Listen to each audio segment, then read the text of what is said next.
not. Right there, Where they the are now? cemetery, and then the main chapel, and then there's a house right behind it that they bought, and they changed the zone. I know you gonna see that. I don't know, I ain't had no bad interactions with him. No. Yeah,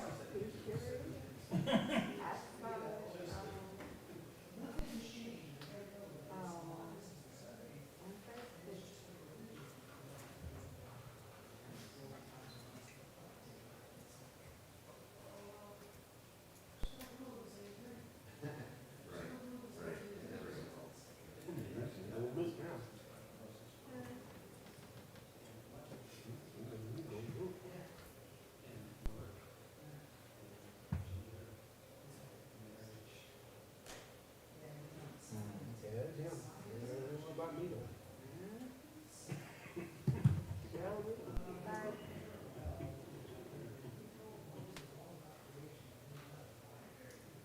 Oh, man.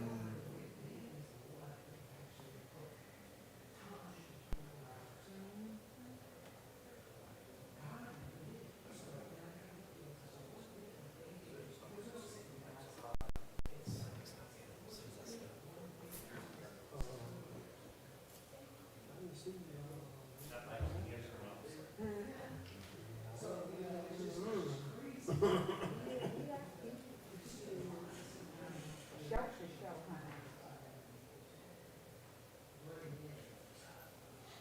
Who on there? Oh, Richard C.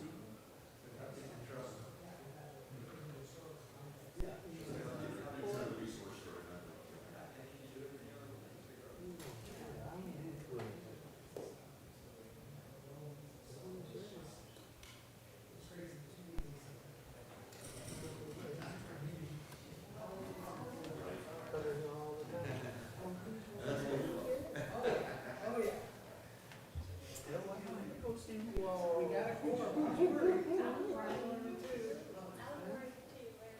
I was at home with my shorts and t-shirt going, am I have to put some clothes on? I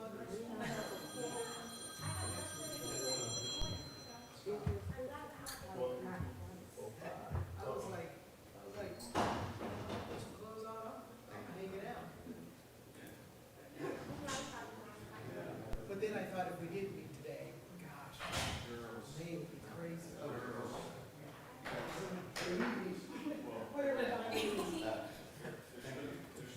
Yeah, it's just crazy. How you doing, young man? I'm doing good, I'm doing good. City council for Ward How are you doing? I'm fine. 4 and Ward 5. Yeah.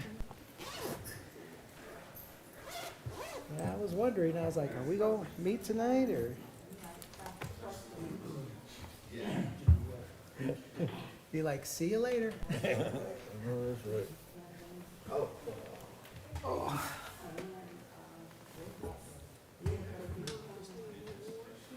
okay.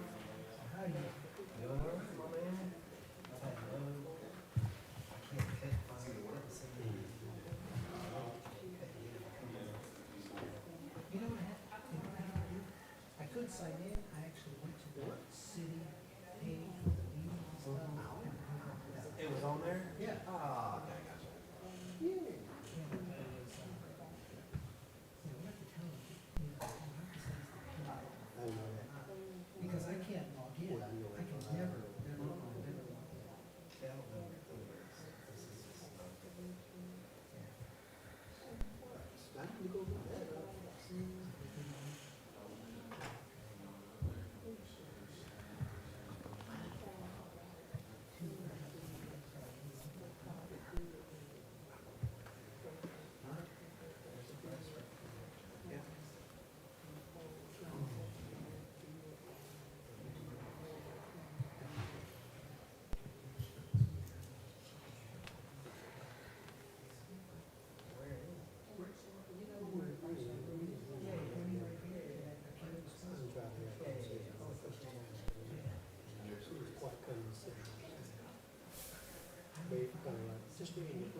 sure. That's what you need to get worked out. That way you gonna get worked out. I like that. I never heard that, but I like it. That way you gonna get worked out. Wow. Yeah, I gotta go look up. I be going on radio silent sometimes. Oh, yeah. I have to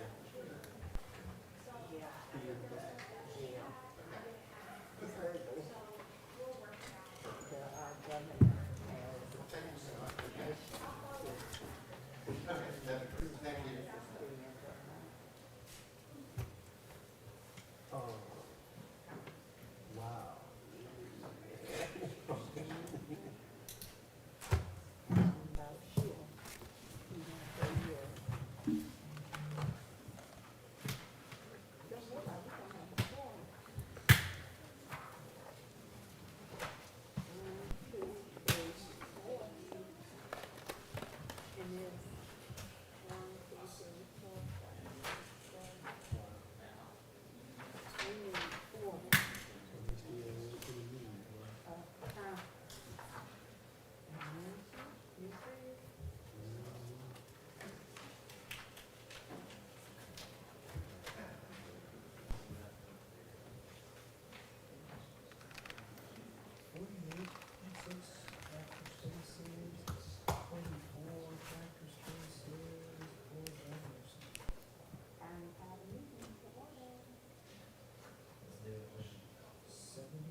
All right, give me 1 second. Thank you.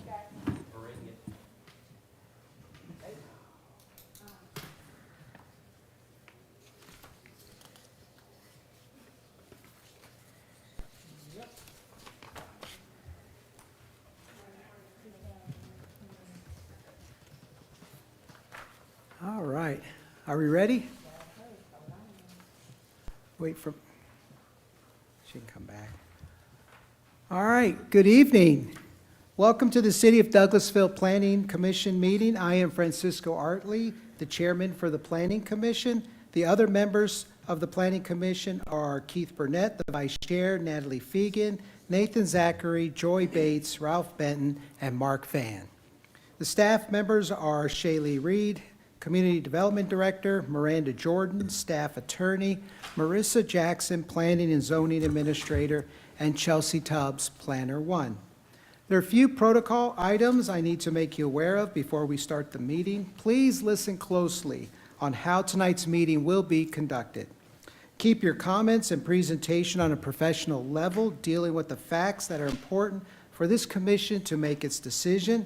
We will not accept comments that are considered by the chair to be a personal attack on any individual or group of individuals. You will receive a warning from the chair if you deviate from this requirement. A second deviation will result in a request for you to leave the meeting and the premises for the evening. Refrain from any applause or comments from the audience. Only one person will be talking at a time, and all comments will be made at the podium after the speaker has been recognized by the chair. Please direct all comments to the chair and the commission, not to the audience or the staff. Please do not applaud or react to speakers. Speak from the audience, cheer, carry on a conversation with others in the audience, or disrupt the order of this meeting in any way. Be aware that these hearings are not a debate or an opportunity to ask questions which must be answered by any individual tonight, but are merely an opportunity to present information to this commission. Other than the applicant, no person may speak more than once. The applicant may receive reserve part of their speaking time as a rebuttal and may speak next and last and may use the entire 20 minutes allotted for the pro side of the application. Other than the applicant, no person may speak longer than 5 minutes. If you have a cell phone or electronic device, I ask you either power them off or put them into silent mode. If anyone wishes to speak tonight, please fill out a form available on the table up front and hand it to the staff before approaching the podium. After each case is called, we will hear next from the Planning and Zoning Administrator, and then we will hear from the applicant or their representative about what their plans are for the property, along with any other relevant information they wish to present. The commission's members will be free to ask questions at any time before the vote on a project. Following the applicant, anyone who wishes to speak for or against the project or just ask questions will have an opportunity to do so. The city ordinance restricts each side to a maximum of 20 minutes, or time may be waived at the discretion of the presiding official. If questions are raised, we may ask the applicant to speak again. Afterward, we will call for a motion and a second, have any necessary discussion, and if the matter is not tabled, we will vote to recommend approval or denial of the application. This commission is only a recommending body. These items will be heard by the mayor and council whether we recommend approval or recommend denial. Unless tabled, these items will be heard by the city's mayor and council at their legislative meeting on Thursday, April 13th, and then be voted upon by them at their meeting on the following Monday, April 17th. Our first item is to approve the minutes from our February 7th meeting. Is there anything to discuss about the minutes? I move that we approve the February 7th Planning Commission meeting. All right, do I have a second? I'll second. All in favor? Aye. All opposed? All right, the minutes are passed.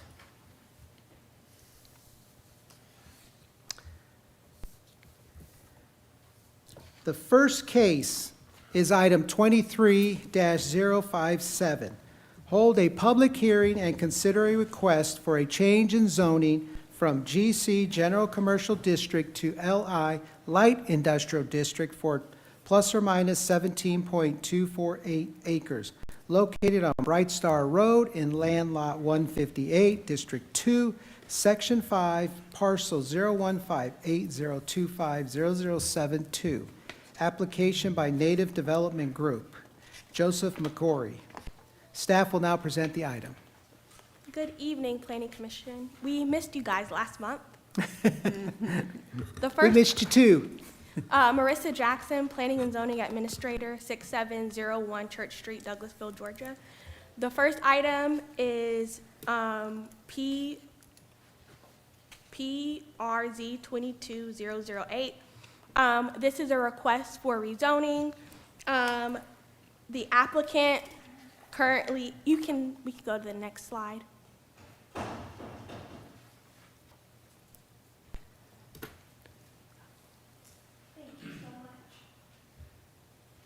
Thank you. So the applicant is requesting a rezoning. It's currently zoned C2 for commercial, and the applicant wants to rezone to LI, which is light industrial. They're planning to construct a warehouse facility. You should know that this agenda item, item A, and agenda item B are related to one another.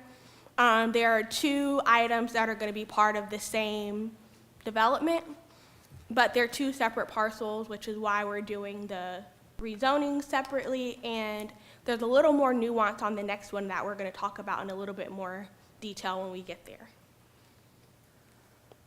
So this is an aerial map of the property. You can see the star that says city parcel is the one that zones C2 and is part of the corporate limits of the city of Douglasville.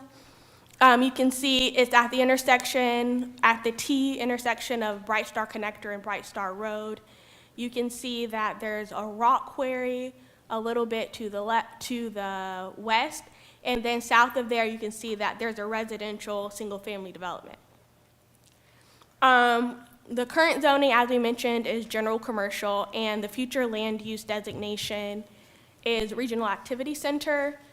The light industrial use is not part of the regional activity center future land use. And then here's a site plan that kind of shows how the two developments are fitting together. You can see that there are two warehouse facilities. There's an entrance there are two entrances. One entrance is aligned with Bright Star Connector, and then there's an entrance south of there. You can see the detention facilities, you can see some easements on there, and then the truck court. So, given the fact that there are some single-family residential uses immediately south of this, there's going to be a need for a buffer.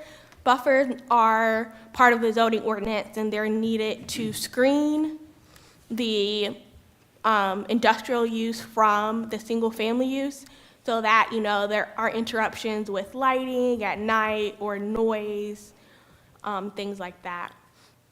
And so that's basically my report on this item. All right. Are there any questions from the board members?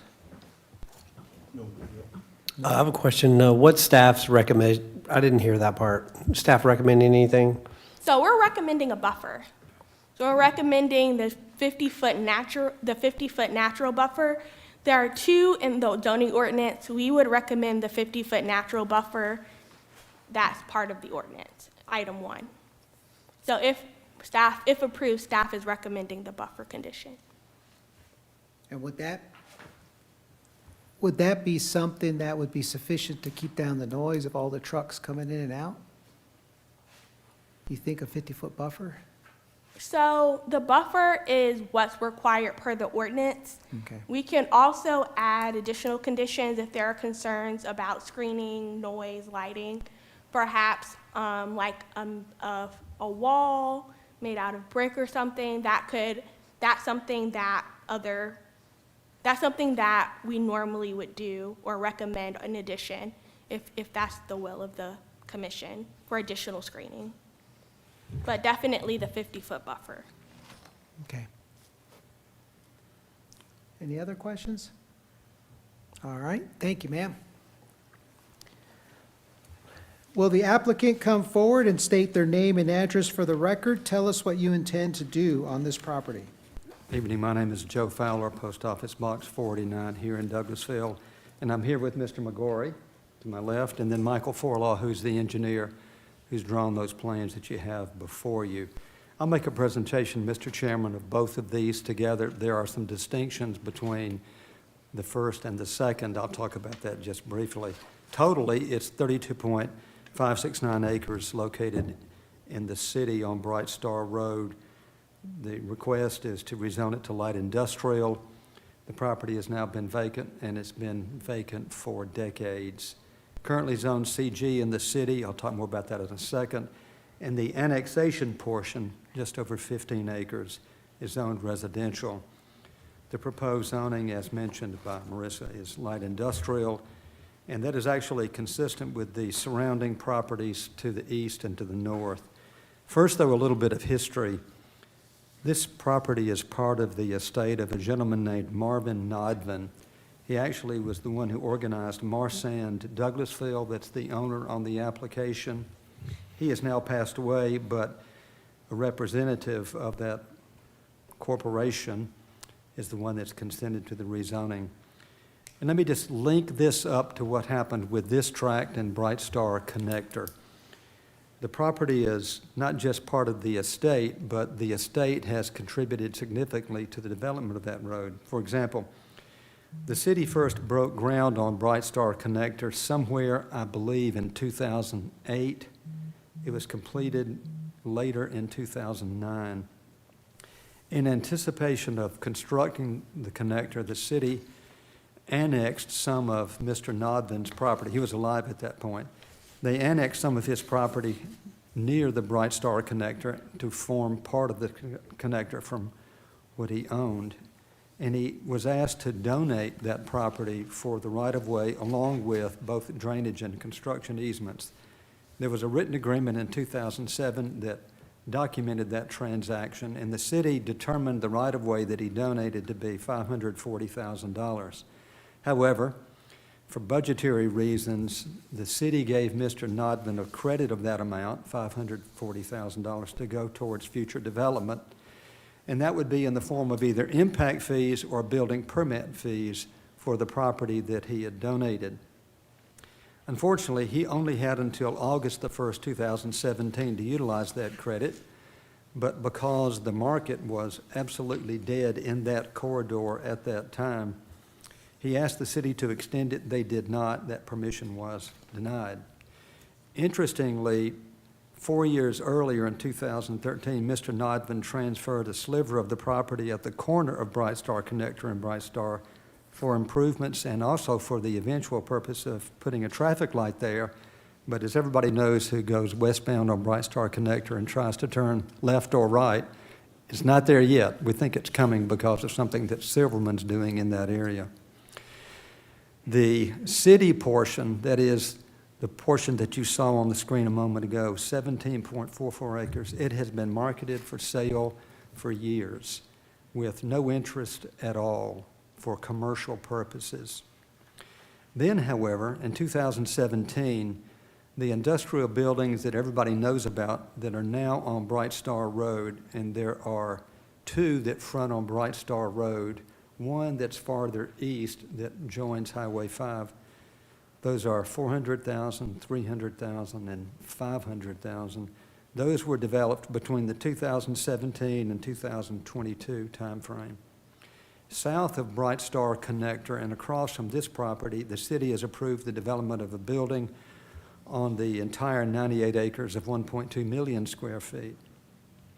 And then finally, last year, the county approved the construction of 2 buildings immediately to the north of this property, 2 buildings on 37 acres. So what that means is this property is bounded on the north by the rock quarry, 2 commercial buildings on the west, or 2 industrial buildings that will be on the west of Bright Star, immediately to the north of the 2 starred parcels. And then north of Bright Star Connector, there are the 3 buildings. And what's coming on the south side of Bright Star Connector is another larger building. The proposed project is 2 buildings that were mentioned earlier, 186,000 square feet in one, 127 in a second. They're designed to be single-story, 32-foot clear height buildings with whatever parking is required by the code. But importantly, different from what you see on the properties that are being developed and are now in place on Bright Star Road. These will be flexible to serve a variety of business service applications in what are called shallow bay warehouses with multi-tenants in each building. And with your permission, Mr. Chairman, I'll ask Mr. McGorry to come forward and explain more about that. He'll talk about what's proposed for an enlarged buffer, by the way, for those that adjoin on the south. Okay. Thank you, Planning Commission. I appreciate the opportunity tonight. My name is Joe McGorry, 910 Davis Bend, Alpharetta, Georgia. I am the principal of Native Development Group. We're a small developer here in the Atlanta, Georgia. The Georgia and Florida areas is where we work primarily on this exact type of product. I call it shallow bay warehouse. Typically, for instance, the Silverman buildings, if you guys are familiar with them, they're very high quality and very well done. They're a deeper building that lends itself to more distribution, i.e. trucking and those kind of activities. The buildings that I develop are shallower bay, usually 180 feet deep to 210 feet deep. A similar one, if you're familiar with Blair's Bridge Road, I recently developed a project there that's just finishing up on 1250 Blair's Bridge. And again, that building's 190 deep, so if you wanted to see the kind of product, that's exactly what it would look like, very similar to that. The tenants it attracts are more local businesses that serve other businesses often. The builder community, my recent, some recent ones I have, up at Blair's Bridge, one of the tenants is a ceramic tile distributor. So other builders come and buy product there to install in their houses or in their commercial buildings. Goodman is an air conditioning distributor. It's a tenant that I've worked with.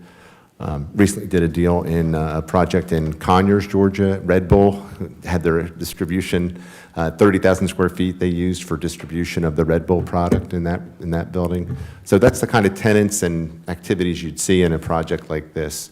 Typically, each building would have a maximum of about 4 tenants, probably. It may just have 1 tenant, but they're made to be demised and have, in this case, I have potentially 4 entrances, 1 on each corner and 2 in the center that we would demise the project in. Joe mentioned the buffer. We are voluntarily going to go ahead and make the buffer an additional 25 feet. So we'd have a 75-foot buffer on our project to the neighborhood to help with any of the other concerns that would come up with that. Is there any other specific questions about? Are there any Project. questions from the board? I think my concern, and I know, Joe, you brought up the other warehouses going in that area, and it's, because we have the next one, there's 2 more warehouses, and I'm thinking, counting the slots, it's enough for 70 trucks between the 2 properties. And my thing is where are all these trucks coming from? Because we have Highway 5 exit, Post Row exit, 78, Bill Arp. And so I look at this and think this is more 18-wheelers coming in and out of the city. I mean, Highway 5 already is getting to be crazy, and I know Bright Star Road is, it's getting crazy. So you're looking at 4 tenants that, is this like 24-hour?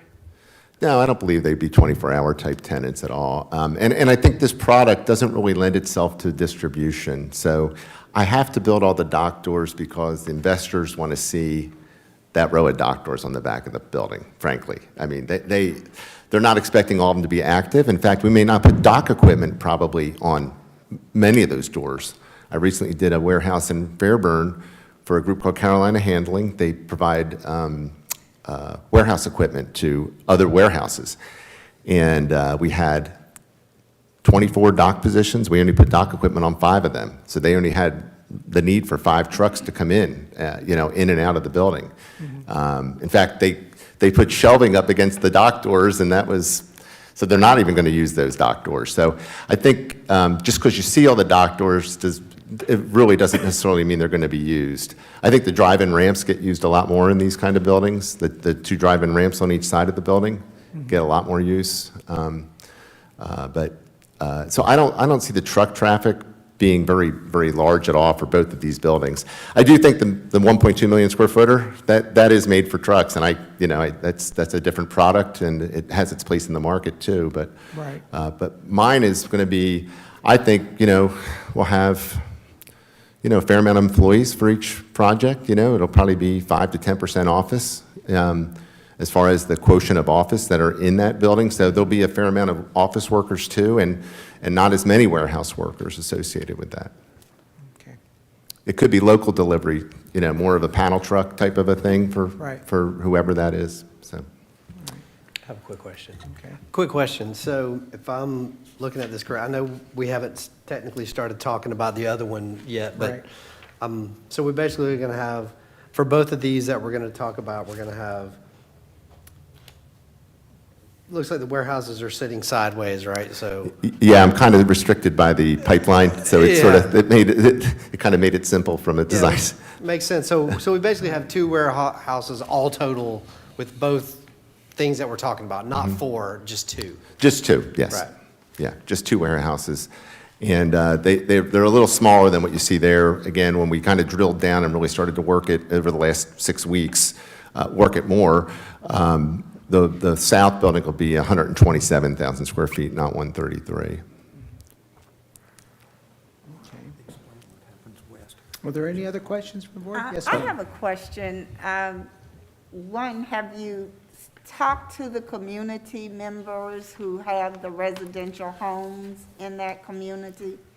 And then 2, I heard you mention that there would be a type of resident, but do you have residents that, not residents, but occupants? Tenant, yes. Yeah, that would occupy the spaces already? No, I don't.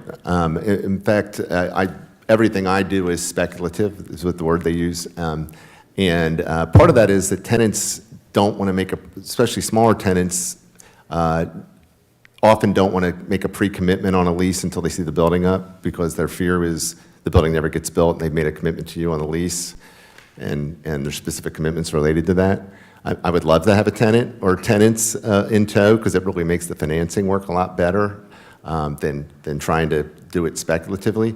It takes a lot of risk out, but unfortunately, in the Atlanta market anyway, it's difficult to get a pre-lease and serve it that way. We have talked to the church on the other side, and they didn't have any response or any, I don't know what they just didn't respond, really. I have not talked to the residents, but we can reach out to them, sure. Okay.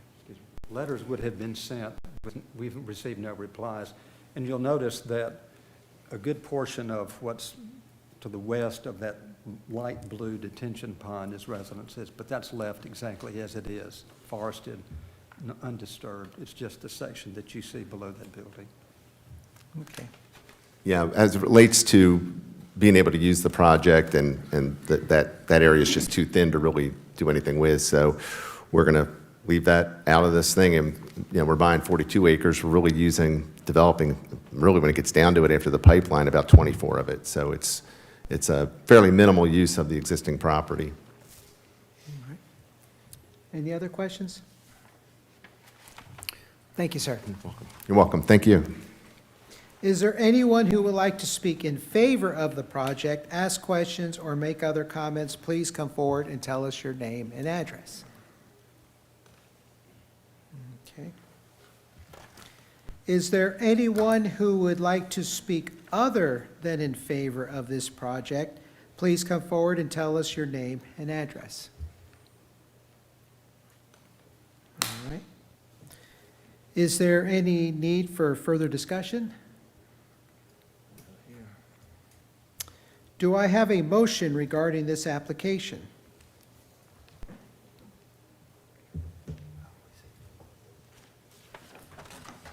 I make a motion, we approve the application as per the staff's recommendation and the applicant's additional notes there for the additional buffer.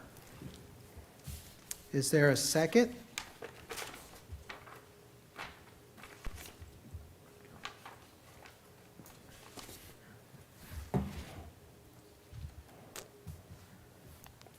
Second has to come from that side, if there is one. I'll second that motion. Okay. All in favor of the motion signify by saying aye. Aye. Aye. All opposed? Aye. Oppose. Oppose. Okay. So we have 2 yeses and 2 nos. Tiebreaker. I am the tiebreaker, and I oppose. Do we have the vote? Oh, on the iPad? All right.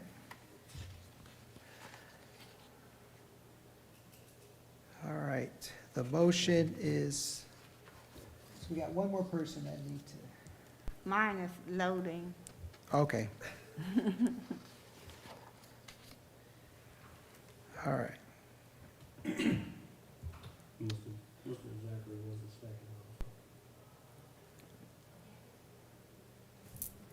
Well, he was for.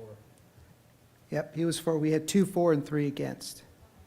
So the motion does not pass, Correct. and the application is denied. Yeah, no, that's right. Or Oh. this is on my, All right, there you go. thank you. Okay, sir.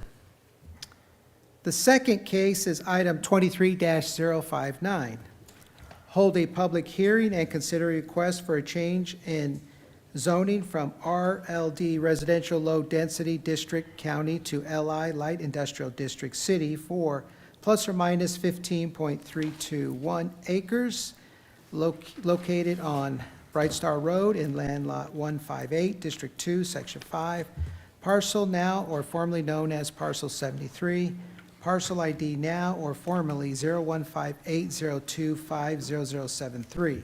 Said property being identified as proposed track 1 on a plat recorded at Plat Book 41, page 615, Douglas County, Georgia Records. Application by Native Development Group. Joseph McGorry. Staff will now present the item. Yes, sir. So as I mentioned, the previous case and this one are related. The additional nuance for this case is that it's actually part of unincorporated Douglas County. And so with this application for rezoning, we also received an application for annexation. The county has gone through their process to approve the de-annexation so that it can be formally annexed into the city of Douglasville. The zoning procedures law says that in order to do an annexation, we must also assign a zoning class at the same time to accept the annexation. So at the same meeting, later this month with council on the 13th, there's going to be a public hearing for both the annexation and the zoning at the same time. So as I mentioned before, these are they're the same project, just on two separate parcels. This one is part of the county. The county currently has it designated as residential low density, and it's made essentially it was designed essentially for single-family homes. The applicant, as they bring this into Douglasville, is proposing, as I mentioned before, for it to be light industrial for the development of the warehouse facility. And again, it's the same development, so we're looking at the map that we looked at before. You see the county parcel is here on the west. Immediately to the south is the residential district that we talked about.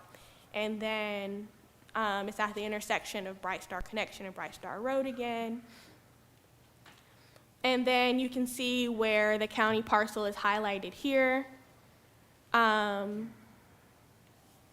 then again, here's the site plan that shows the two warehouses, the detention facility, the intersection on Bright Star Road and Bright Star Connection, the entrance at Bright Star Connection, and then again, another second entrance south of there on Bright Star Road. And again, staff had recommended that they have a buffer that's at least 50 feet to kind of act as a protection between the industrial use to the north and the residential parcels to the south. Any questions, staff? Yeah, I did have one question for clarity on the images that I able to see. The other parcels are squared in red. So is that one other parcel or is that two? It's kind of blocked off like it's two different. Yeah, so Parcels. it's one additional parcel. When I was trying to highlight it, because of the shape of it, it wouldn't let me Yeah, okay, I got you. necessarily highlight the red Got it. with one shape, and so I put two shapes to show kind of the boundary of how it's gonna happen, but it is actually just one parcel. Okay.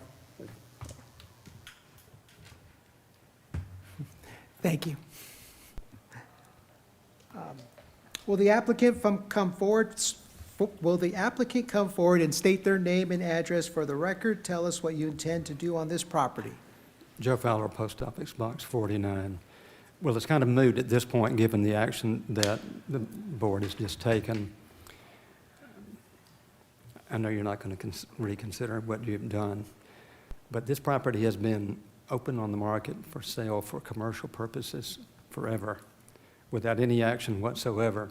The county portion has been available, and I will tell you that there has been no interest whatsoever in the residential component. So if you look at the light green area that's to the left of that light blue, which is the detention pond, there are two roads that come from that subdivision that lies immediately to the south.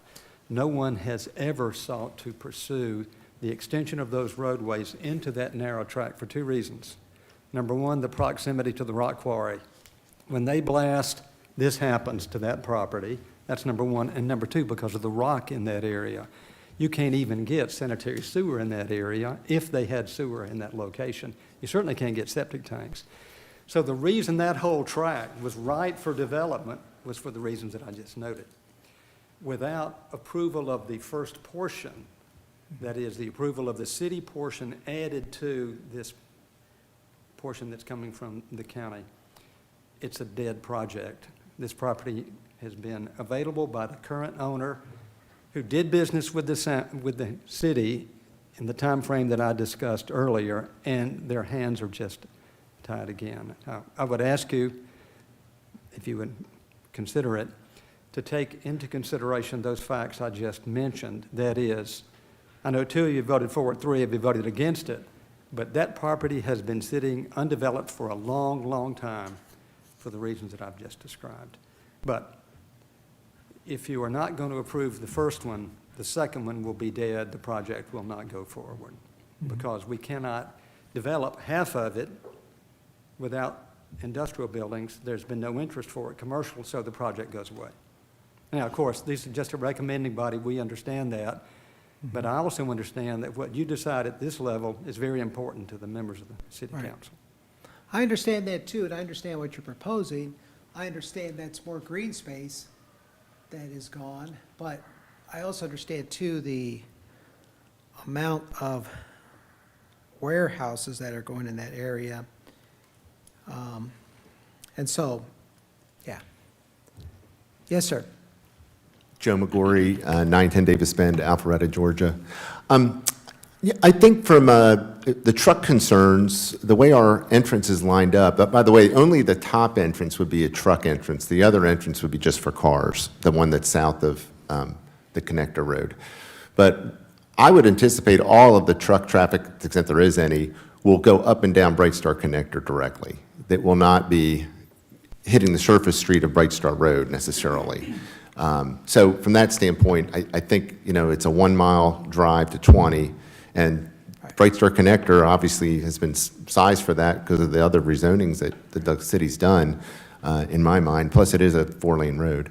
Another aspect of this, and I saw this personally, there's a number of homeless people on this property. There's a lot of trash all over this property. The access that you can get through the petroleum pipeline that's a 50-foot easement has led to a number of people.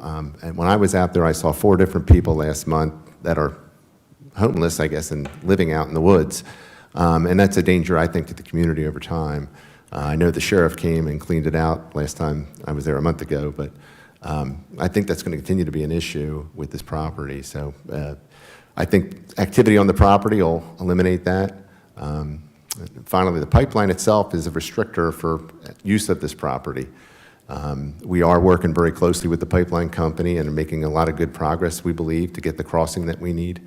But that, whoever ends up with this property, that's going to be a challenge that will have to be considered. And especially, you've got the pipeline, and then you've got the line down the middle going the other way between the county and the city. So anyway, just to ask you to consider that as your. I understand that. Have you been down Bright Star south of I-20? I have. It's a very beautiful road. Yep, and it goes straight into Highway 5, Yes. which the trucks come up, and then they cut through Bright Star Road. Okay. Through the residential area. Because the reason I say this is because we have 18-wheelers now coming up Presley Mill, which isn't built for 18-wheelers, and it's all residential area, and they're using it as a cut-through. Have you considered signing it and adding restrictions? That's what I would, I know it, City of Conyers and Newton County has made me do that on Almond Drive, and I've been acceptable to that. And we're signing it both on Almond Drive itself and also out of our project. And in the lease, we're going to have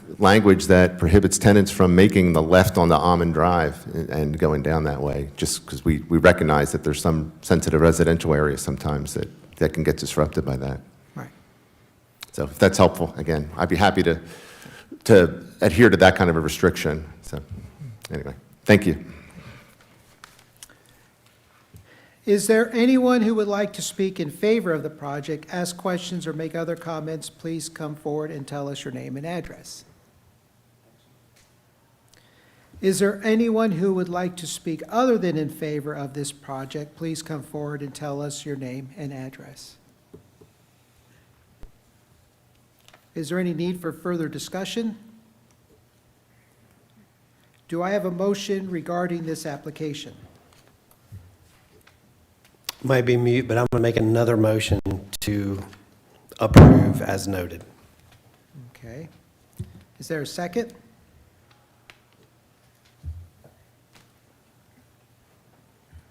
I'll second. Okay. All in favor of the motion signify by saying aye. Aye. All opposed? Opposed? Opposed? And I oppose. The motion does not pass, and the application is recommended denial. Thank you, sir. Thank you. Thank you. All right. The third case is item 23-141. Hold a public hearing and consider a request for special land use permit for a religious institution or place of worship for property zoned LI, Light Industrial District, being plus or minus .51 acres at 8337 Dallas Highway in Land Lot 17, District 1, Section 5, Parcel 0017015 Alpha 028. Application by Higher Elevation International Ministries. Barbara Campbell. Staff will now present the item. Yes, sir. So this is a request for special land use permit at 8337 Dallas Highway, also known as Highway 92. This is a map of where it's located. On Dallas Highway, you can see it's part of a commercial shopping center, and there's space for 3 tenants. One of them is an office for a retail liquidator service, but their retail is located somewhere else. And then adjacent is also a tinting business, an automotive, like car tinting business.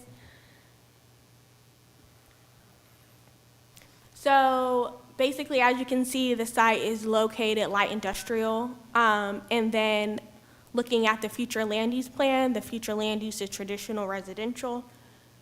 Staff is recommending that if approved, there's a condition that says the church can only operate on Saturdays and Sundays. There's a parking requirement, and since the church will be required to share parking with the other 2 businesses there, they will only be able to meet the parking requirement on Saturday and Sunday.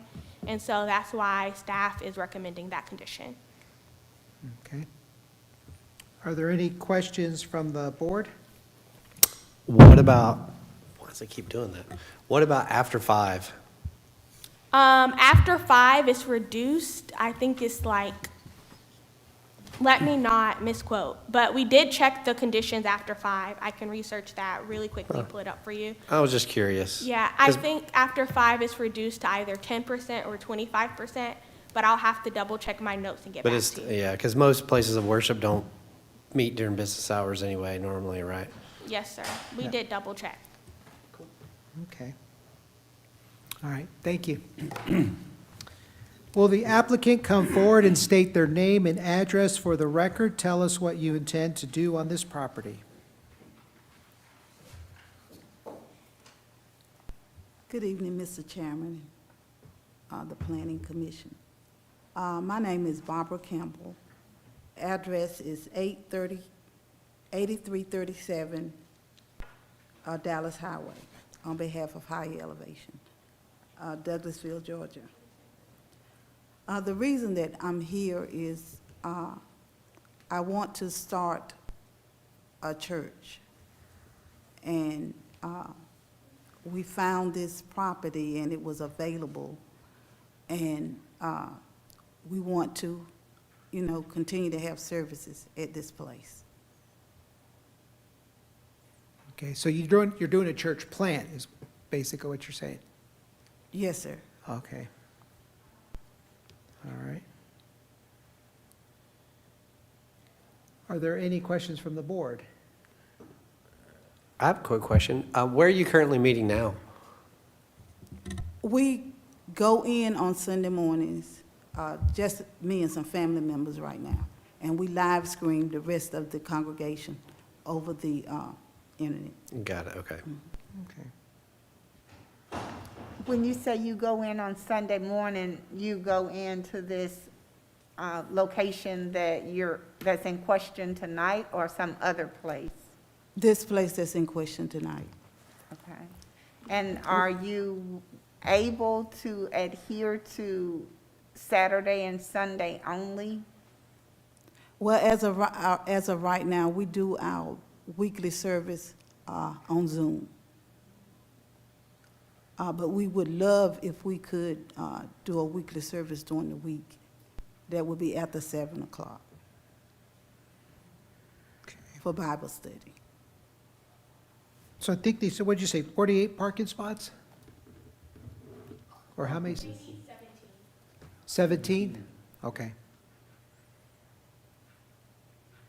All right. I just had one other question for clarity. I just want to be sure I understand it, because you understand that, let me make sure I read that properly, that the occupancy rate or a maximum occupancy for that location was 48. Is that accurate? Yes. Okay, that's where I heard the 48. Yeah, that's why I want to be sure I was clear on that. So is the intent for you to just continue to do your online or from there, or to actually have the whole congregation come there? To have the congregation. The whole come. congregation? And I just want to make sure you're aware of the occupancy level just Right. being 48 being the max. Yes. Okay, The fire marshal let us know that was the max that we could have okay. in the place at one time. That's where you have more services then, if you get over 48. Multiple services. 9:30 and 11, yes. Are there any other questions from the board? Thank you, ma'am. Is there anyone who would like to speak in favor of the project, ask questions, or make other comments? Please come forward and tell us your name and address. All right. Is there anyone who would like to speak other than in favor of this project? Please come forward and tell us your name and address. Let's see, is there any other discussion needed? So we are talking conditions of Saturday, Sunday, shared parking, and you're saying after 5? Or you're looking into that? We were able to check the ordinance, that's what we were doing, and it's 25% of the requirement. So we believe that they still wouldn't meet the requirement on the weekend, on the weekdays after 5, so that's why we said weekends only, sir. Okay. I tried. All right. Any further discussion? If not, do I have a motion regarding this application? Our motion to approve, there's some tight stipulations here, but our motion to approve. All right. Second. All right. All in favor of the motion signify by saying aye. May I have a point of information? I'm sorry? For clarification, was that approval with staff conditions? Yes. Thank you. All right. All opposed? All right, the motion passes and the application is recommended approval. Thank you. All right.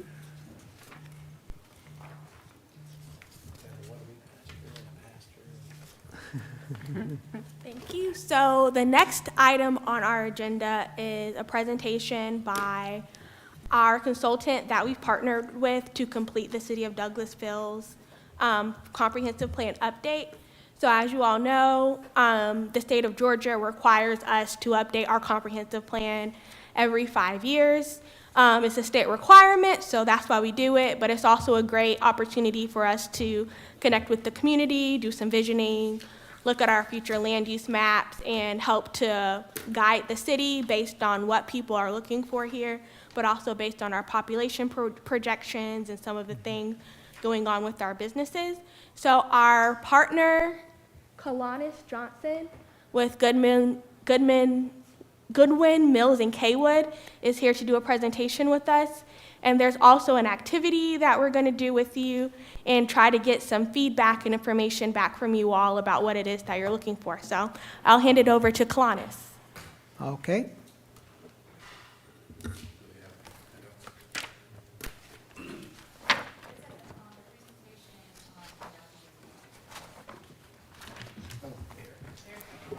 Yeah.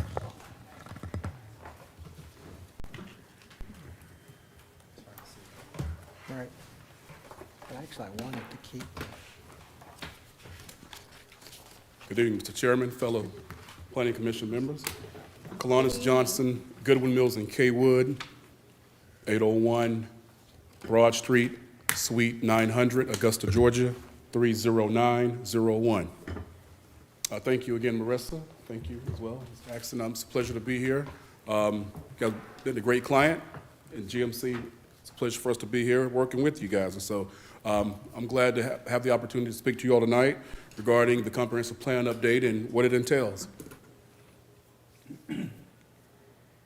So first of all, briefly, the agenda, what will be covered tonight, introductions, which I've just done. We'll talk about the process used to develop the comprehensive plan. We will talk about the opportunities for public participation in developing the plan. And as Marissa mentioned, the Department of Community Affairs requires a substantial amount of public participation because we're the consultant, it's not our plan, it's the city's plan. And so you hear a lot about public participation and outreach. Thirdly, the online community survey. Again, another way we can reach the public and get feedback from your citizens.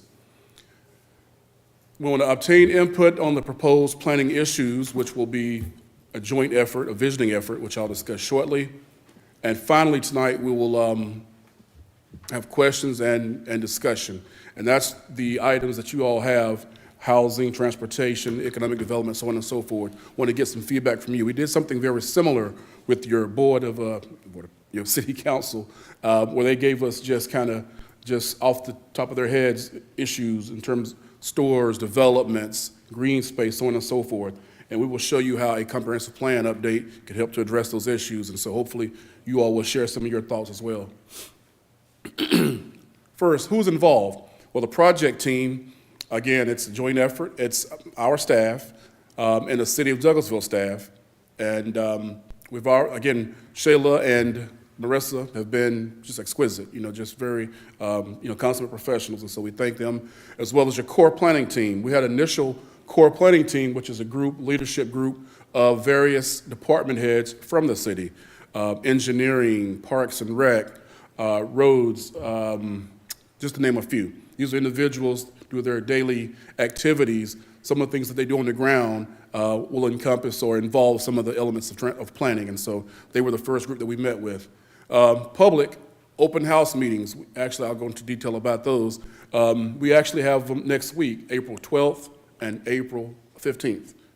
Online survey, which I'll talk about in a little bit, and you all, Planning Commission, Mayor and City Council. Each of these entities have a unique role in this process. Who is Goodwin, Mills, and Kaywood, better known as GMC? We're based in Montgomery, Alabama. Our planning group here in Georgia has been about 10 years here in Georgia. And you see under the Augusta headline, Glenn Coyne, myself, and some of our transportation and comprehensive planning staff. And a little bit what we do, we build communities. So whether we're doing architecture, we're doing landscape architecture, civil engineering, planning, so on and so forth, it deals with people. And everything that we do has an end game of building communities, and so that's very important. Background on the plan. Comprehensive plan, it's a 10-month process, and we have comprehensive plan elements, again, that are dictated by the Department of Community Affairs, or DCA. We'll cover everything from transportation, land use, housing, parks and recreation, environment, economic development, community facilities, and broadband. And again, you should have a sheet with some of these. And so even while I'm doing this, if there's some thoughts, please go ahead and put some of those down, and we'll gather that later. What about a comprehensive plan? What is it? For those that are not aware, it inventories what exists today, what's the current state of affairs here in your city, and outlines a vision for the future. It describes concrete action or steps to achieve that vision. And again, as we both have said, it's regulated by the Georgia DCA. And a good synopsis, a good way to summarize it, it's a long-term plan for how your community wants to grow and develop in the future.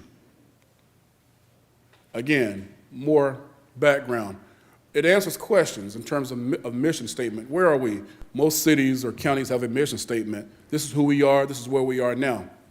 But then there's a vision statement. Where do we want to go? This is where we are currently, but how do we get to another point? Well, we get there through goals and strategies. These goals and strategies are some things that we'll work with your public, as well as you, some of your leaders, to help develop these initial goals and strategies. What are we going to do, and who is going to do it, and when will it get done? Very important. After we get through that entire process, at the end, it doesn't make any sense to have a study and we walk away. There will be an implementation plan, a work plan, again, required by the DCA.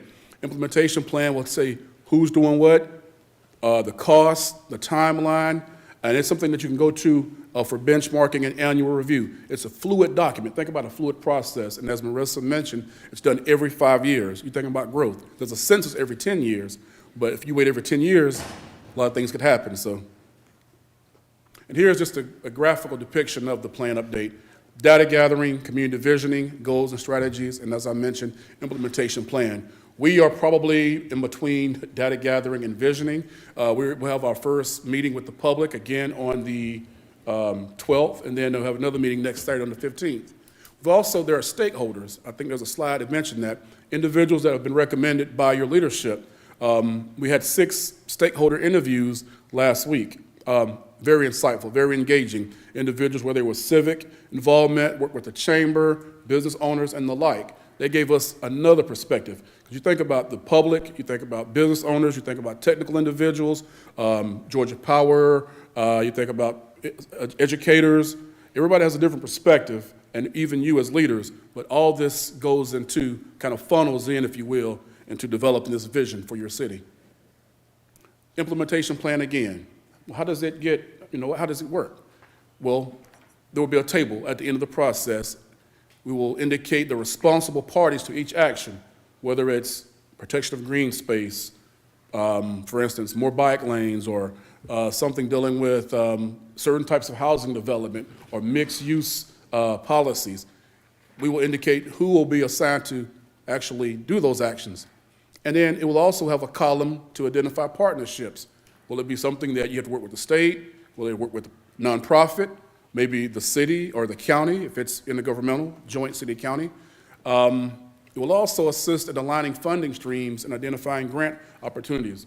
Certain things will be done in-house, staff, certain things you may have to apply for grants, certain things may require, again, interacting with another local government.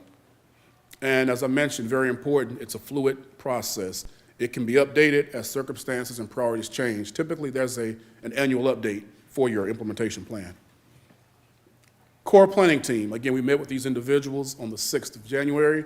They gave us some great feedback. The last plan was done in 2019. Obviously, we're updating that one. That one was done not by a consultant. This is one that we're actually going to put a stamp on and make it unique to the city, not just checking a box. And the core planning team provided us with a lot of insight as to what the strengths, the weaknesses, certain things regarding their particular departments that they would like for this to address.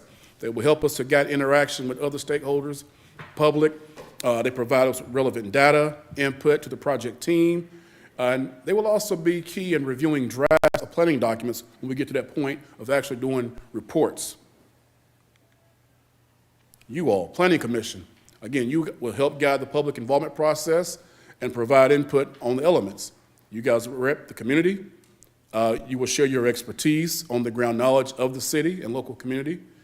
We want you to be advocates for the plan and its implementation process. We also want you to be able to view documents and get an idea of what your general public will see. And we want you to help to support it. We want to garner your support. And we'd like to go to these meetings and be overflow. We'd like to have 50, 60 people if possible. You all represent different backgrounds, different groups and all. If you can get the word out about these open house meetings, by garnering your support, that will be great as well. Again, public involvement. Our first open house workshops will be the 12th next week and the 15th next Saturday. There's an online community survey that's actually available now. You can actually take that now. It will be available until the 17th of April. We will then have a youth survey. The general survey is pretty broad. We want to catch information, gather data from the community as a whole. On the 17th, we will start a youth survey that's targeted to under 18. You think about 5-year plan, 20-year plans, we want to get the youth involved. Just because they're 18 to 19 now, 20 years from now, 10 years from now, they'll be starting families. They will be major patrons for the city. Just to get their thoughts as to economic development, growth, and quality of life. Planning Commission meeting updates, what we're doing now. This won't be your last time having a presentation. Mayor and City Council updates. We will update them as need be. There's also a project website where the landing spot for the information. It's actually the city's website. We will provide data to be updated. Because think about it, everybody can't come out to a meeting. There may be, whether it's transportation or some other impediments, but they can still find out what's going on via the website. When you say an inclusive public involvement process, we truly mean that. Finally, there will be a public hearing for a draft plan toward the end of the process. We're required by law. When we started the process, we actually had to do an initial public hearing kicking off the project. When we get to the 10th month, we would do a public hearing for the draft plan as well. That's required by DCA. So far, again, project team, we meet bi-weekly. We had a meeting today, actually, with your staff. We check in, we go over all sorts of information, whether it's surveys, letters, interviews, presentations, everything that we're going to cover at these meetings next week. Your staff, they looked at it, they understand the format of what we're going to do, the exercises that we're going to do. We've done them throughout the state. We're working down in everywhere from Bryan County on the coast to Newton, to Griffin, Gainesville Hall. And so a lot of things that have been successful, we think they can be successful here. Yes, sir. The meetings on the 12th and the 15th. Yes, sir. Where are they at and the time? The meeting on the 15th will be at the Hawthorne Community Center. I want to be, that's 10 o'clock, Saturday morning. Now, on the 12th, it's going to be at this particular location, 6 o'clock. Yes, sir. Okay. Okay. Any other? Right here? Yes, sir. So, yes, sir. It's going to be, so at on the 12th at 6 o'clock here in the Okay. conference center. And as he mentioned, the one on Saturday, the 15th, is going to be at Hawthorne Community Center at 10. You just want us to attend one or the other, or both, or? Your Yeah. choice. Yes, sir. Just Okay. choose one or the other. It's going to be like a drop-in format, so there's going to be some activities for you all to do. You don't have to stay the whole time, but they're going to be identical, but we designed them that way so that we have opportunities to reach as many people as possible. Okay. Yes, sir. We have 4 stations, and please get the word out so we can get as many people out as possible. Okay. Project branding, as you look to on the screen here, logo. We took an existing logo, we came up with a concept of forward, moving forward, future, planning, Forward Douglasville. And this is something that your city council as well as your staff were both in support of. And I mentioned the online community survey already. Again, it went live March 7th. You guys can actually scan that QR code if you need be. But this is something that, again, it has several questions. We get background data. Where do you live? How long have you lived? Do you work? Thoughts regarding parks, green space, transportation, so on and so forth. And so not only we would like individuals to attend the open houses, but also the survey, very important as well. That will help us to do with the visioning. We get thoughts and opinions from everybody in a variety of ways. Next thing, okay, this is kind of getting into the exercise that you guys have, the paper in front of you. We'd like for you to name the key issues that you think are most important to be addressed for the future of this city in the areas of transportation, housing, economic development, natural resources, broadband. I want to say, what else is on this? I think that's it. I think I missed a couple. But so we can actually do this openly, or you can ask questions. And here are some of the items here. Cultural, historic resources, very important. Community facilities, your libraries and things of that nature, and other facilities that, make this amenities for your citizens, and sense of a community. And so, again, so just kind of a blank slate here. Any thoughts that you have right now that you would like? Yes, sir. Sure, you got hours? Shall I take a seat?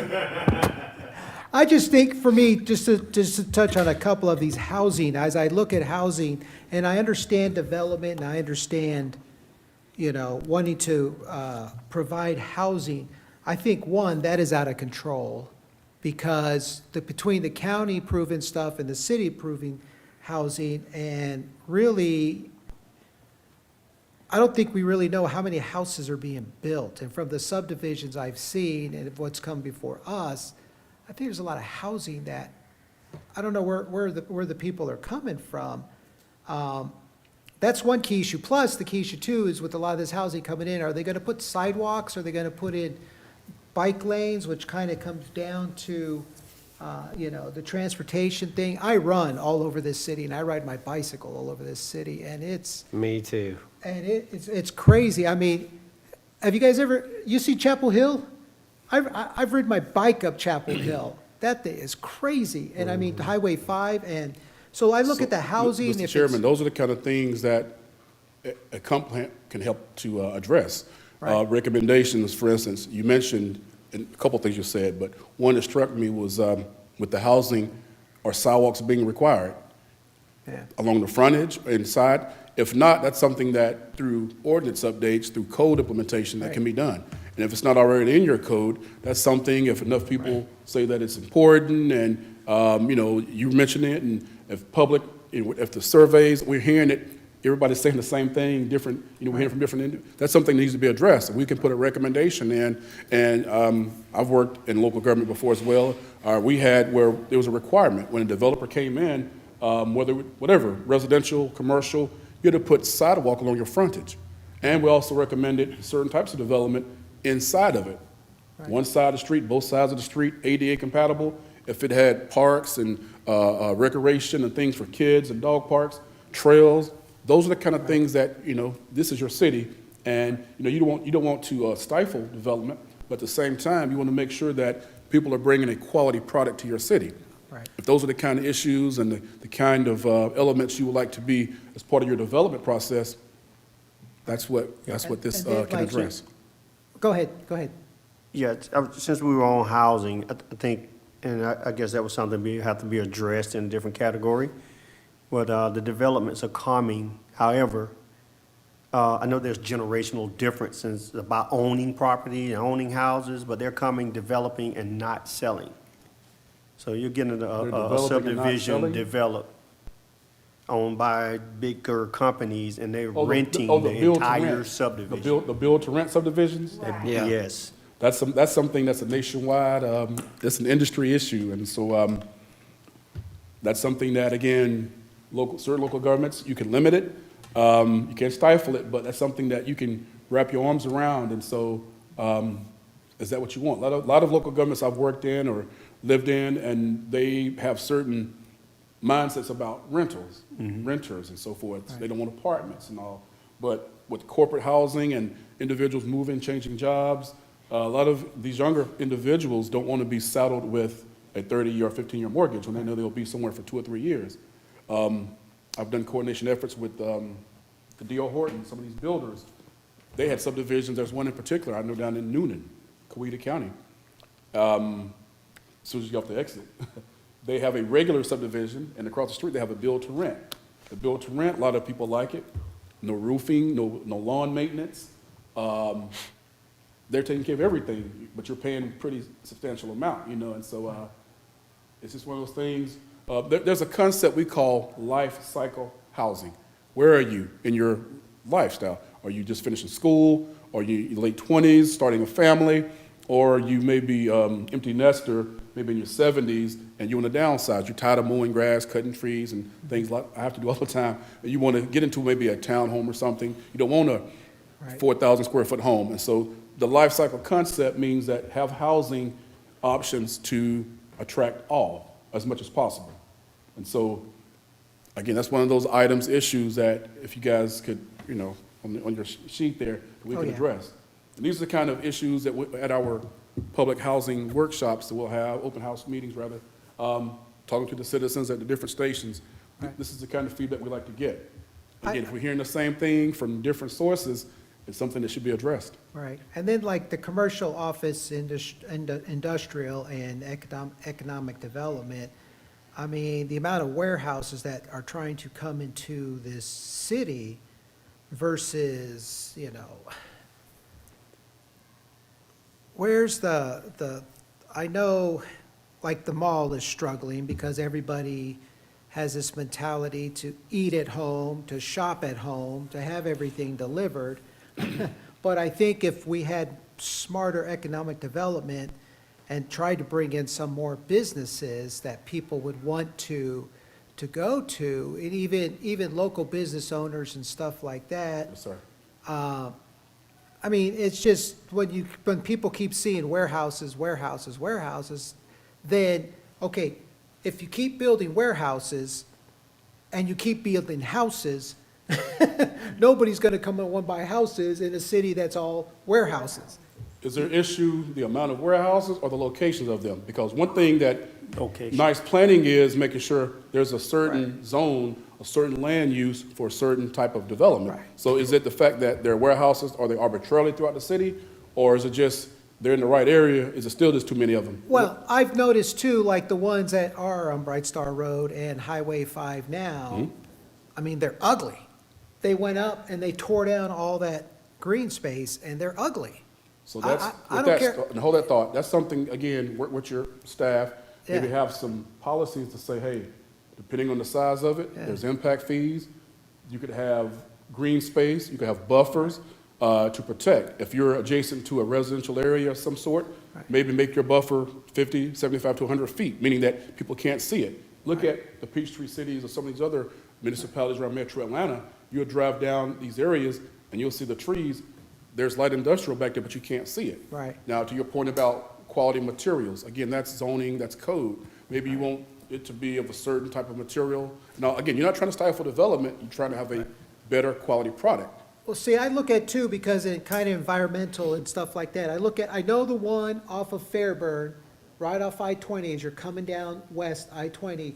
I remember Mark made the comment, well, there's really not much we can build there because of the land. Remember that? About the, and I was still like, I was still like, well, I really don't want to put a warehouse there, but it was voted, it was approved, you put the warehouse is going up now, you're coming down 20, and there's this big ugly building right there. And I know it's new, but still, it's. But is it in the industrial zone? Is it in the right zone? It was, I think Commercial. it was commercial. Yeah, it's It commercial. was commercial, and so I think that's one of the things I look at a lot is the environment, the economic development, the warehouses. I mean, I would have loved if a park could have gone in there somehow or something, or the green space, to me, is key, and that's one of the things I think that attracted me to Douglasville when I first moved here. That's something that, again, could be addressed with codes, Yeah. updates, Yeah. requirements, that, again, you're not trying to stifle development, you want a more quality product. There's a certain type of subdivision, a conservation subdivision, so they're having homes spread out, have them in a certain area. So you got a 40-acre parcel of land, build on 15 of it. The other 30 acres could be green space, park space. You can come up with incentives or something to, or requirements rather, for a developer that wants to come in and put an industrial site up. Says, what about some green space? What about a nature trail? If you're close to a natural resource, a river or a stream or something. Those are things that, I mean, if they're not asked to do it, they won't do it, they're not gonna volunteer it, you know. Well, I but- understand what right, you're saying right. too, but yeah, okay, you put a warehouse up and you put a whole bunch of green space around it and you can't see the warehouse.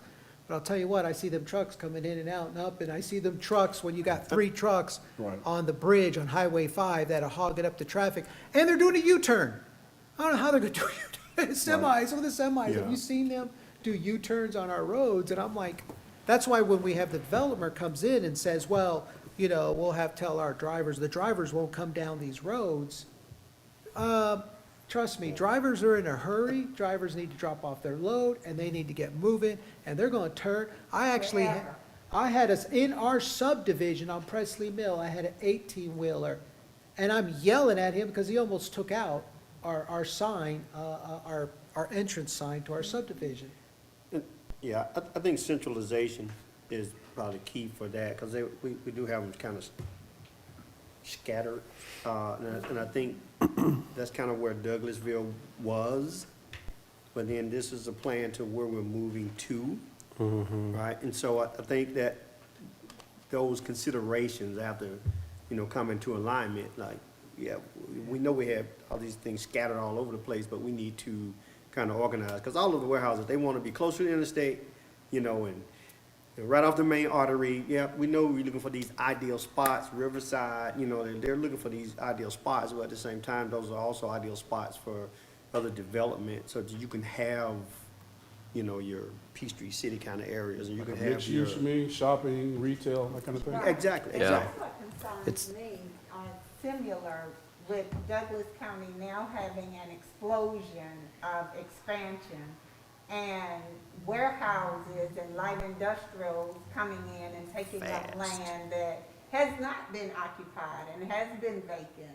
but it's because nobody was building. And now that. Was that land, when it was vacant, was that zone industrial? Was it zone open space, or was it something else? Usually it's commercial or residential. That's something that's gonna take requirement, leadership, and working with your Economic Development Council, and maybe coming up with some sort of, some rules and regs. Again, you don't wanna stifle development, because if there are jobs and making sure your stores, your Publix, your Walmarts stay open, but it can be, there's something called smart growth. And so this planning process is something that can help to address that. And so it's one of those things you can't go back and rewrite, but you can look forward and say, hey, we've had enough of X, Y, and Z. Let's be proactive. And so a planning process will help you guys to Yeah. achieve that. I think, because we all sing from the same sheet of music, I mean, we hear the word warehouse and everybody just wants to say no, and I don't necessarily agree with that all the time, but the reason why is because we have a lack of transportation. Like if Highway 5 was built like Fairburn Road, it wouldn't be a big deal. You know what I mean? Because Fairburn Road can handle it. It's got giant bridge, access, whatever. Highway 5 is a nightmare. We hate Highway 5. And we have this giant corridor up Bright Star Road that nothing's going to be there but businesses or warehouses. But we have Bright Star Connector, but it's all about the transportation. Yeah. It's all about the transportation. And, one of the things that, I've actually heard you say this, but one of the things that we need, especially along with this development, is we all want to see, better parks and recreation. We're starting that right down the street, wherever it is. With the amphitheater. Yeah, with the amphitheater, and it's coming, but that needs to be a part of our plan, is to beef up our parks and recs, because that's what's going to bring the people that we want. Yeah, see, I sit on the Parks and Recs board, and so, like with the golf course and stuff, how it's really come up, and how we've done with the Splots, we've been able to do a lot of work on these parks. And that's what I want to see. I want to see more parks, I want to see bike paths, I want to see more sidewalks, I don't want to see, more warehouses. And the reason I harp on this too, is when I moved here in 2004, and the thing came out, it was an article or something in the Sentinel, or I can't remember where it was. It had said that Douglasville was like 8 years behind in doing the roads and everything, and the roadways, because Douglas County was booming. Okay, I've been here since 2004, and I haven't seen much of the roads getting fixed, or more sidewalks put in, or more, And so, you add bike path down on Riverside Parkway. Okay, So you've they got a can bike get run path. over by a truck. Yeah, okay, yeah, you've just given more access to the trucks to park on Riverside Parkway in the bike Yeah. lane. But my thing is, why couldn't there have been more bike lanes in the actual city area? So, I mean, and I look at. Those are some great points, great items, great discussion, but that's the stuff we need to hear. And again, these are the kind of things that can be addressed in your comp plan. Again, a vision. Right. Where are you now? Where would you like to be? You guys are all saying items, issues, having some dialogue about what you'd like to see. But then you have to have some goals. It's like connecting the dots and all. And that's what this process can do. And so it's funny, I'm listening to what you guys are saying, and I've heard this through some of our stakeholder interviews, even with your core team that we met with initially. And so I'm smiling because it's good to hear the same thing from different sources. And so this is good, yeah. My mic is on. Cold mic, hot mic now. Sir? So what is the actual role of your organization in the whole plan itself? Are you just kind of acting as, group guidance into here's We all put- the we things put you together the need, plan. and you We- got to put this together? Yes, or- sir. We'll put the plan together. There will be at the end of the 10-month process, there will be a document, a report, that will talk about everything from, imagine this inverted funnel, where it's broad, everybody's just kind of tossing ideas in it, then we'll streamline it. At the end of it, it will be like this graphic I showed you. At the end of the process, there will be an implementation plan. Right now, we're gathering the data, getting the visioning. We're kind of halfway between those first two. This will help us to come up with goals and strategies. It's very methodical, but at the end of it, we'll have an implementation plan. The implementation plan will be what are we going to do, who's going to do it, when's it going to get done. It's going to identify the responsible parties. Is it our transportation? If it's a state route, is it Georgia DOT?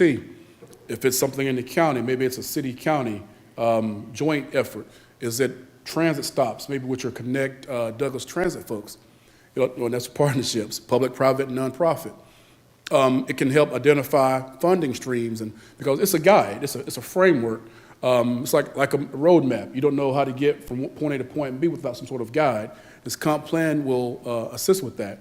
And so this is one of the many things that GMC does. And so our role is to kind of facilitate, but put together the study. And at the end of it, you'll say, well, gosh, we've heard this, and the citizens mentioned this. Now, we can't make it happen. We will turn this over to your leadership, what the people have spoken, and we will indicate in our report what was said, what was heard, based on population projections, based on growth, based on economic development, census, so on and so forth. We will make some recommendations. Again, we're not on the island by ourselves. It'll be a joint effort. But this plan, you will be able to see, this document says, well, hey, we mentioned, the five of us mentioned certain issues, certain elements. If you don't see goals, objectives, and potential action items to address those, it can't happen overnight, then we haven't done our job. But so we need to make sure that what we're putting in this plan, this framework, is containing some of the issues that you're saying, and that we'll hear next Wednesday, and we'll hear next Saturday, and we've heard through the stakeholder interviews, and when we get the results from the online survey. And so again, if we keep hearing the same thing, leadership they probably should listen to some of the, and so. I'm okay with have right. to. Yeah, I'm okay. I can't say that. But typically, that's how it's supposed to work. Right. And then, working with your planning staff, we can, show them what's been done in other areas, how to get from point A to point B. Some of the things can be addressed through code rewrites, code updates, maybe changing zoning categories. Some of it can be land use based, some of it can be transportation based, some of it can be requiring development regulations. If a certain developer wants to come in to put a certain magnitude, a certain size of a warehouse in, you have to do a traffic study. When I worked local government as well. I was a director of a department, and we had a thing to where we required them to do a traffic study. And if there was a certain amount of trucks and so much, and we knew intersections couldn't handle that, there would be improvements would be needed. Right. Turning lane. And you all hold the key, but they want that permit. They want that permit. They want those rezonings. They want that certificate of occupancy and all. And so, like the gentleman that just did their presentation wanted, well, you guys, voted that down, obviously, but they have to go before your your city council. But let's just say if they were to get approved, that's still, they still have to go through the process, rezoning, development plans, and so on and so forth, the platting, a lot of regs. And so, you don't, again, I'm gonna say it again, you don't want to stifle economic development though, but you want them to make it, just don't do a project and walk away and it's going to last 2 or 3 years, like building a house of shoddy materials. Make sure if you want 3-side brick, if you wanted a brick to go up to your roof line, or if you want certain types of shrubs around commercial development, that's the kind of stuff that you have to, you have to ask for it. These individuals are in the business of making money, getting a product, and, he mentioned investors and so forth, and they'll go to another city, another project and all that, but you guys are here. And if you want a good product, good quality, project, you have to have some requirements, some regs to, that will address your issues and your concerns. Whether it's green space, whether it's environmental, whether it's sidewalks, whether it's, you mentioned your mall. A lot of malls around here are doing reuse. You look at North Lake Mall, they're actually going to have like putting and certain, make it a family atmosphere. The days of the covered mall, and that's working in Perimeter, it's working in Lenox, obviously. So in early areas, malls are not, you have to find innovative ways. It's valuable space, reuse. Maybe put some more foot traffic around it, some apartments, condos or something. But if it doesn't allow condos now, you need to change your zoning code. Mm-hmm. So, you have some more people so they can patronize the stuff after hours, nights, and so forth. Maybe entertainment, you want amenities, and so you guys are located off 20. What if you get more people that are driving from Alabama to Atlanta and stop in Douglasville to spend that money? Yeah. And so, Mall's got all that parking lot, nobody coming in it. Nope. Food trucks, lights, I mean, it's like a gold mine waiting for somebody to figure it out.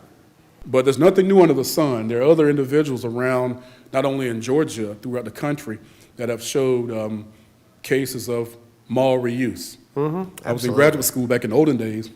I remember when military bases, the base realignment, that was a big thing. Some of those military bases were then turned into malls and shopping centers. And so you always have to do something, you have to stay ahead of the game, and so be proactive. And so, again, this comprehensive plan process will allow you all, as leaders in this community, to be proactive as to what you want. Come up with plans and policies and recommendations. And hopefully that it will come to fruition. All right. Any other questions or comments? Okay, where was I? We're gonna turn these sheets in to you today. Yeah. Quickly, here's a schedule again. Public hearing we had in January, surveys out now, open house next week, there's 2 next week. The process we'll go through July 2023. We'll have a draft plan review. This is a pretty aggressive schedule. Final plan, draft plan in August.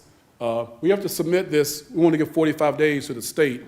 So when we submit it in August to DCA, Department of Community Affairs, and Atlanta Regional Commission, the final plan is due in October, but we'll submit something to them that's been looked at thoroughly by you guys, as well as your leadership and your staff.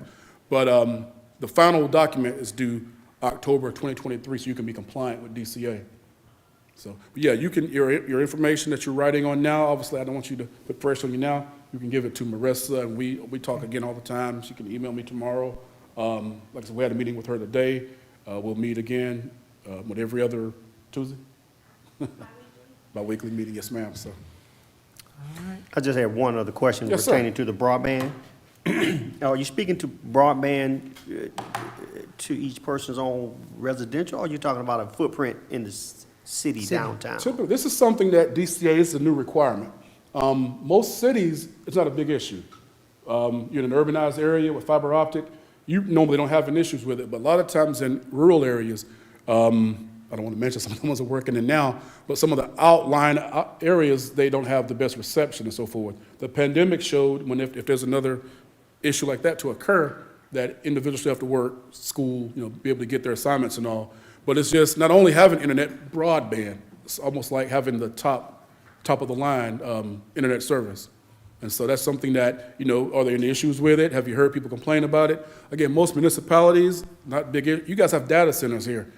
Microsoft, that shouldn't be an issue in Douglasville, And if it is, that's something that needs to be addressed, just where your city is. But now if this was the county in the fringes, there may be some reception issues. And we've seen it to where people have requirements when a new development's coming in, require that developer to put in more fiber optic or more broadband, build as you go kind of thing. Instead of you build, you have to come back and retrofit it. Tear it one time when you put your utilities, all that down one time versus having the sidewalks, and you come back later on, and then, we should have put the fiber optic. Well, if you have your regulations in place, it can be done as you go along and all. Again, these are the type of issues that a comprehensive plan can address. That's what we need, man. Thank you, sir. Thank you. Appreciate it. Are there any staff reports? Very quickly, I'm going to keep it super brief. Okay. Thank you, Mr. Johnson. Yep, thank you. Okay, thank you. That's great. So really quickly, just 3 announcements. The first one is that our fearless leader, Shayla Reed, is back from leave. Feel free to call her, reach out, tell her we missed her. We have a training scheduled for the board on the 20th. This is going to be a board and ethics training. It's going to be here in the conference center at 9 a.m. on May 20th. I sent you guys an email on that, but just sending you a reminder. We also are working on additional dates for planning and zoning training. That I believe is going to be facilitated by the Carl Vinson Institute. So we have additional dates that we're going to be offering for those. I know that you guys sent us some dates that worked for you, so we're going to try and fit those in the parameters, but it hasn't been officially scheduled yet. We'll get back to when we have official dates for that. And that's all for me. All right. Cool. All right, well, if there's no further business, then I say we adjourn.